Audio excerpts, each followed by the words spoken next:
یه پیشنهاد ویژه داریم برای دوستانی که فضای کوچیک دارن ولی میخوان همزمان هم آینه داشته باشن هم باکس. پیشنهاد من بهتون آینه باکس دشت برند دلفینه که نه تنها خیلی کاربردیه بلکه یه اثر هنریه. داخل آینه باکس همینطور که میبینی کلی فضا برای گذاشتن وسایلتون داره. جنسش هم PVC ضد آب کامل مخصوص همون سرویس بهداشتی که پشتش هم کاملا بسته است و همین طرف تنظیم.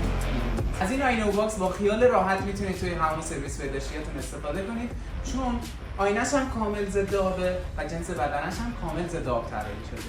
همونطور که میبینید کل کار پوشیده است برای اینکه آب توش نفوذ نکنه، پشتش هم کامل بسته است. اما فضای داخلش دو تا طبقه داره، فضای بزرگ، میتونید قشنگ راحت لوازم آرایشی و همومتون رو به راحتی اینجا جا بدید. نیاز به سوراخ‌کاری زیادی هم نداره. با دو تا پیچی که براتون داخل پکیج گذاشتیم راحت میتونید نصبش کنید. لولای درجه 1 و آرامبند. یه دستگیره مینیمال و خیلی خوشگل زیر داره که راحت باز و بستش کنید. یه نکته خیلی مهم موقع خرید حتما به لوگوی دلفین توجه کنید که آینه‌ای که به دستتون میرسه کاملا ضد آب باشه و سوپر کلیر باشه. اونایی که اهل نظافتن هر روز میتونن با دوش و بشورنش.